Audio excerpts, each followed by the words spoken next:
भारत और नेपाल, दो देश, एक दिल, एक धर्म, सेम संस्कृति। क्या सच में हमारे रिश्ते इतने ही पवित्र हैं जितने दिखाई देते हैं? नेपाल में माओवाद से लेकर दरबार हत्याकांड तक, आईएसआई से लेकर सीआईए तक, क्या नेपाल आज एजेंसियों का अखाड़ा बन चुका है? मैं क्यों बात कर रहा हूं नेपाल के ऊपर? क्योंकि हमारे 24 बॉर्डर इस देश के साथ लगते हैं जो सभी ओपन है, जहां से कोई भी आदमी बिना रोक टोक के हमारे देश के अंदर आ सकता है।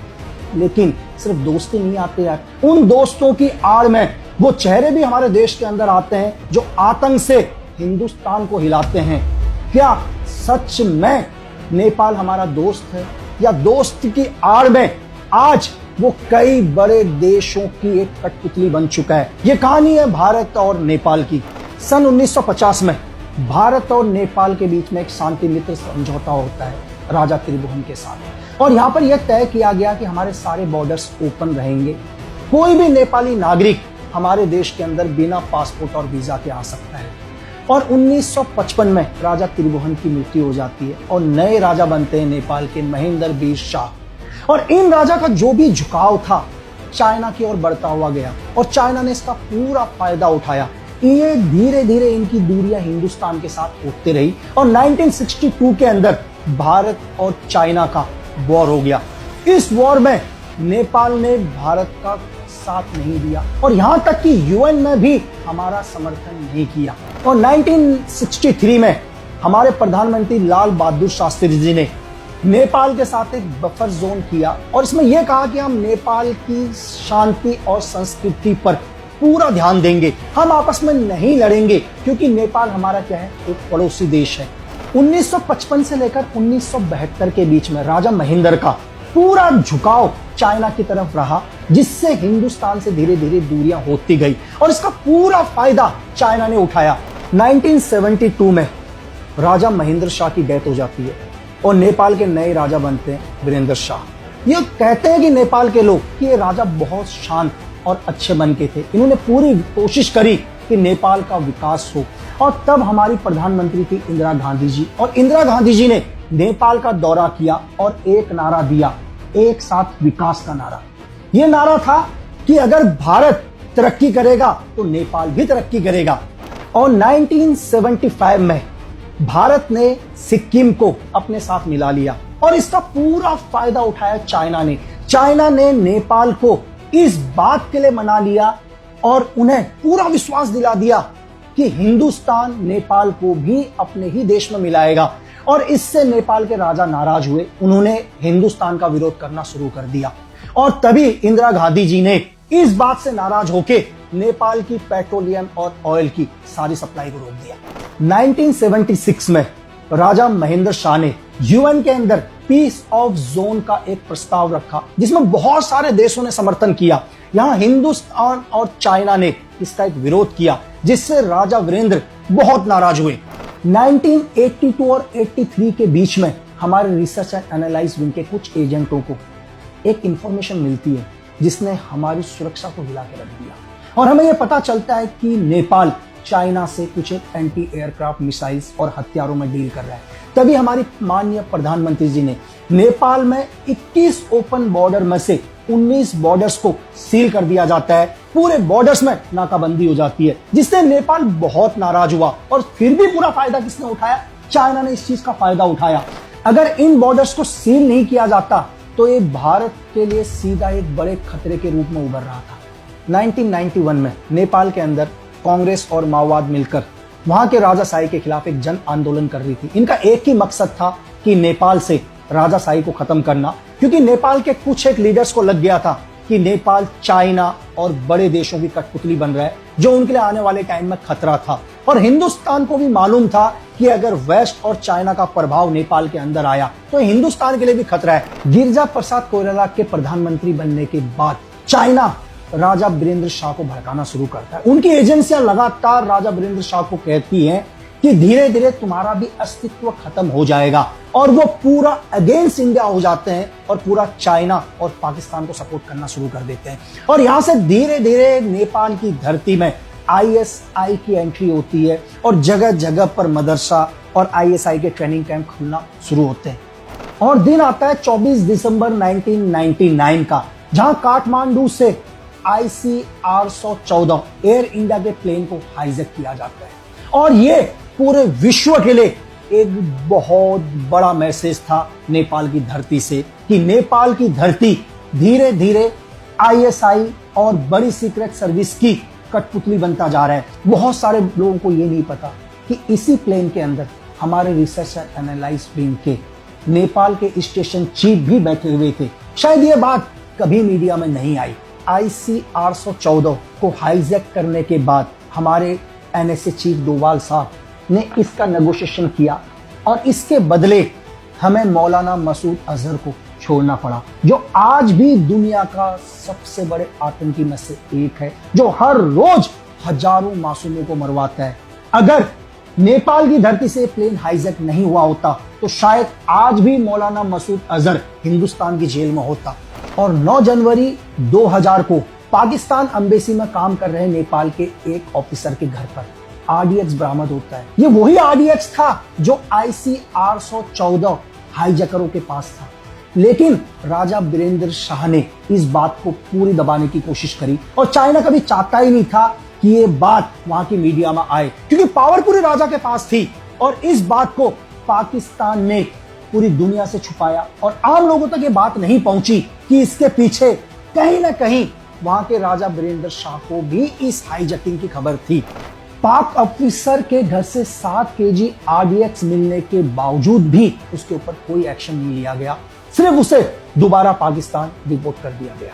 यहीं से आप अंदाजा लगा सकते हैं पाकिस्तान की ISI या चाइना की MSS नेपाल के अंदर कितनी सक्रिय थी और उनके पास नेपाल में कितनी पावर थी। नेपाल के राजा सिर्फ एक कठपुतली बनकर रह गए और इंडिया ने इस बात से नाराज होकर 3 महीने के लिए नेपाल का एयर स्पेस बंद कर दिया गया।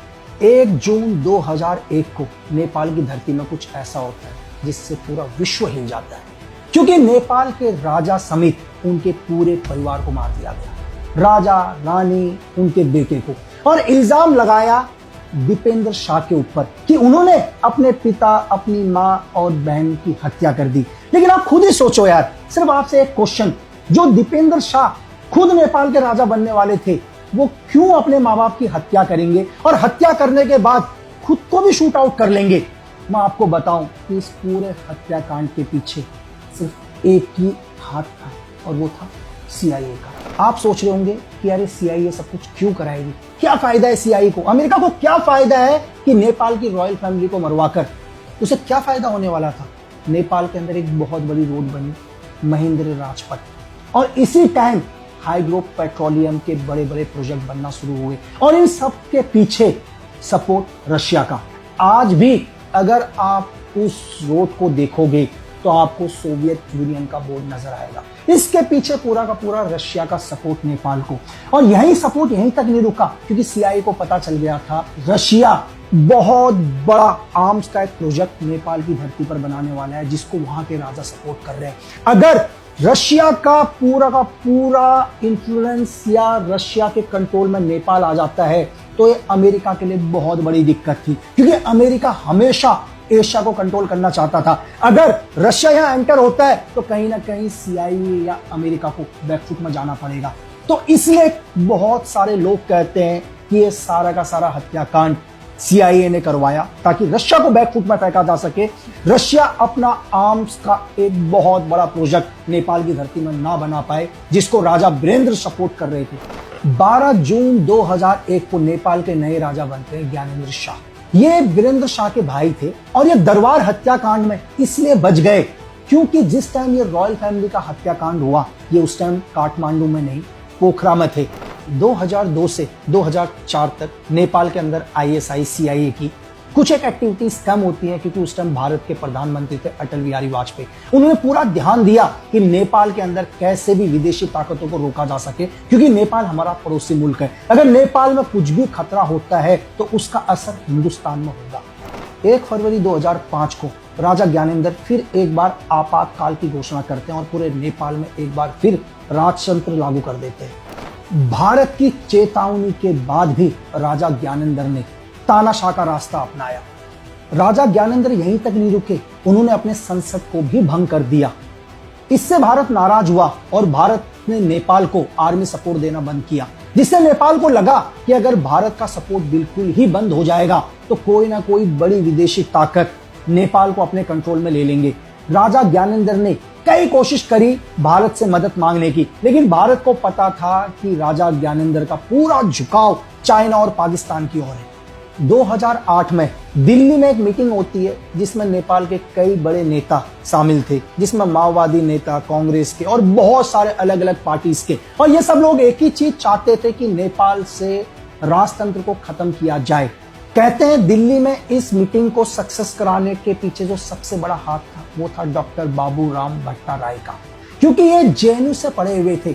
जब ये जेएनयू में पढ़ा करते थे तो इनके क्लासमेट उस टाइम के रिसर्च एंड एनालाइज विंग के चीफ थे और इन्होंने बहुत बड़ी भूमिका निभाई। ये चाहते थे कि नेपाल के अंदर लोकतंत्र स्थापित हो। 2014 के अंदर भारत की राजनीति में एक बड़ा बदलाव आता है और हमारे देश के नए प्रधानमंत्री बनते हैं माननीय नरेंद्र मोदी जी। और प्रधानमंत्री बनने के बाद 17 साल के बाद ये पहले प्रधानमंत्री थे जिन्होंने नेपाल का दौरा किया, और नेपाल जाने के बाद ये नेपाल को एक पड़ोसी देश का दर्जा देते हैं। ये पहली बार था कि नेपाल को एक पड़ोसी देश का दर्जा मिला, जैसे चाइना हमारे पड़ोसी देश, पाकिस्तान हमारे पड़ोसी देश। और माननीय प्रधानमंत्री जी ने उससे उन्हें विश्वास दिलाते हैं कि हिंदुस्तान आपके साथ खड़ा रहेगा, आपके सपोर्ट में खड़ा रहेगा। इससे चाइना बहुत नाराज होता है और चाइना को लगता है कि वर्षों से करी हुई मेहनत एक पल में खत्म हो सकती है। आईएसआई को लगता है कि 1991 से जिस नेपाल को लगातार गुमराह कर रहे थे, लगातार आतंक का अड्डा बना रहे थे, लगातार एक लॉन्च पैड की तरह यूज कर रहे थे, महज एक पल में उनकी ये सारी मेहनत खराब हो सकती है। नेपाल कई वर्षों से अपना संविधान नहीं बना पा रहा था, लेकिन भारत के सहयोग से वहां पर एक नया संविधान बना।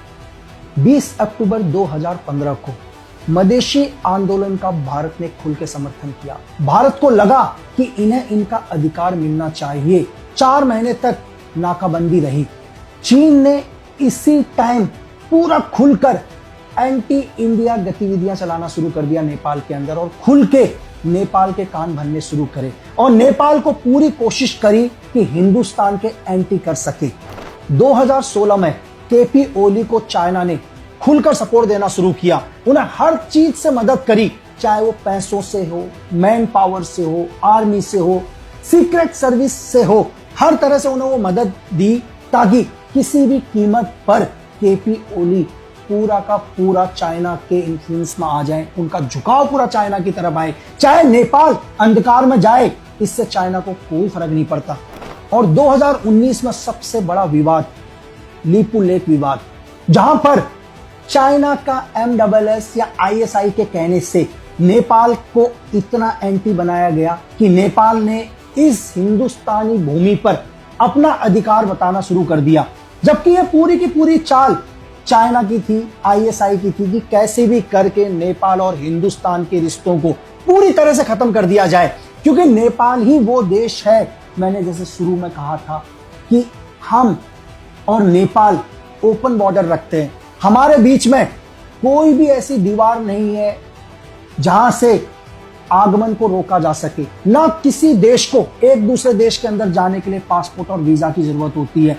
और चाइना और पाकिस्तान को अच्छे से पता है कि अगर पूरा का पूरा नेपाल उनके कंट्रोल में रहा तो हिंदुस्तान के अंदर वो हर आदमी एंटर कर सकता है जो हिंदुस्तान को आतंक से दहलाता है। और इसी विवाद को पूरी तरह से खत्म करने के लिए उस टाइम के हमारे RNW के चीफ ने अनऑफिशियली नेपाल का एक विजिट किया और वहां के प्रधानमंत्री को समझाया। और 2024 के अंदर चाइना को पता था कि कहीं ना कहीं नेपाल दोबारा शांत हो रहा है और दोबारा आर्थिक रूप से मजबूत होने की कोशिश कर रहा है और हिंदुस्तान से एक अच्छे रिश्ते बन रहे हैं। तो 2024 में फिर चाइना ISI की मदद से परसेंट की सरकार को गिरा देता है। फिर नए प्रधानमंत्री दोबारा बनते हैं केपी ओली, जिनका झुकाव पहले से ही चाइना की ओर था। नेपाल के अंदर बहुत सारी राजनीतिक पार्टी है और इन्हीं पार्टियों में एक नई जनरेशन की, नए युवाओं की एक पार्टी है राष्ट्र स्वतंत्र पार्टी। इन्होंने तो अपने तत्कालीन सरकार के खिलाफ संसद तक में आंदोलन किया हुआ है यार। पिछले 18 सालों के अंदर नेपाल की धरती में या वहां की राजनीति में 15 सरकारें बदल चुकी हैं। विजिट वीजा कांड नेपाल में इतना बड़ा स्कैम, क्या वहां की सरकार और होम मिनिस्ट्री की जानकारी के संभव है? संसद में लगातार आज भी इसके खिलाफ प्रदर्शन और विरोध जारी है। हमारे और पाकिस्तान के बीच में एक ओपन स्ट्राइक चल रही थी, आप सबको पता, ऑपरेशन सिंदूर। इस ऑपरेशन सिंदूर का पूरा फायदा उठाया चाइना ने, जहां पर नेपाल के ओपन बॉर्डर से कुछ चाइना के MSS के एजेंट हमारी सीक्रेट सर्विस ने पकड़े, जिनका एक ही मकसद था दिल्ली के अंदर एक बड़ा फिदायीन हमले को करना। चाइना को पता है कि कैसे नेपाल को अपने कंट्रोल में रखना है। जैसे पाकिस्तान को अपने कंट्रोल में किया, श्रीलंका को पूरा खत्म किया, तो केपी ओली को पैसों से मदद करना शुरू कर दिया। BRI प्रोजेक्ट बनना शुरू हुए, बुद्धा एयरपोर्ट बनाया गया, जिसकी नेपाल में जरूरत नहीं थी, लेकिन फिर भी ताकि नेपाल के ऊपर इतना कर्जा हो सके कि नेपाल को मजबूरन हमेशा चाइना के साथ खड़ा रहना पड़े। और चाइना का एक और मकसद है, हमेशा चाइना अगर किसी भी देश को फंड करता है तो उस प्रोजेक्ट पर जितने भी लोग काम कर रहे हैं या जितने भी लोग वर्क कर रहे हैं या इस प्रोजेक्ट से हर बड़ा आदमी चाइनीज ही होता है, क्योंकि चाइना का दिया हुआ पैसा वही चाइना वापस पहुंचता है और वो देश हमेशा कर्जे में डूबता रहता है। और मैं आपको ये बताऊं कि आज केपी ओली का लिया हुआ कर्जा आपके आने वाले बच्चे भी देंगे, लेकिन आप फिर भी कह रहे होंगे कि यार मुझे नेपाल के आंतरिक बातों में दखल देने का क्या अधिकार। मैंने आपसे शुरू में कहा कि नेपाल हमारा एक पड़ोसी देश है और हमारे 24 बॉर्डर आज भी ओपन है, जहां से बड़ा व्यापार किया जाता है। हर रोज हमारे देश या नेपाल के देश के लोग हिंदुस्तान में एंटर होते हैं, लेकिन हर आदमी एक अच्छा इंसान नहीं है या नेपाली नागरिक नहीं है, क्योंकि नेपाल की आड़ में ISI या चाइना या वेस्ट के वो लोग हमारे देश के अंदर एंटर हो रहे हैं जो हमारे देश में आतंक फैलाते हैं। तो इसलिए हमारा अधिकार बनता है, हमारा फर्ज बनता है कि हम नेपाल को एक सही रास्ता दिखाने की कोशिश करें। अगर नेपाल मजबूत रहेगा तो हिंदुस्तान भी मजबूत रहेगा। एक कहावत है कि आपका पड़ोसी अगर शांत है तभी आप चैन से सो सकते हो, अगर आपके पड़ोसी को प्रॉब्लम है तो आप चैन से नहीं सो सकते। तो हिंदुस्तान तो हमेशा चाहता है कि नेपाल हमेशा तरक्की करे, हमेशा आगे बढ़े, लेकिन इसका फायदा कुछ एक वेस्ट में बैठे हुए देश, कुछ एक सीक्रेट सर्विस की एजेंसियां जो नेपाल को आज एक लॉन्च पैड की तरह यूज कर रहे हैं ताकि हिंदुस्तान को पीछे धकेला जा सके। लेकिन नेपाल के कुछ एक करप्ट नेताओं को यह समझ में नहीं आ रहा कि उनका सिर्फ एक यूज हो रहा है, क्योंकि हिंदुस्तान एक सुपर पावर देश है, हिंदुस्तान को कोई फर्क नहीं पड़ेगा, लेकिन इन विदेशी ताकतों के हाथ में आकर आप अपना अस्तित्व खत्म कर दोगे। क्यों? क्योंकि देश प्रेम से बड़ा कोई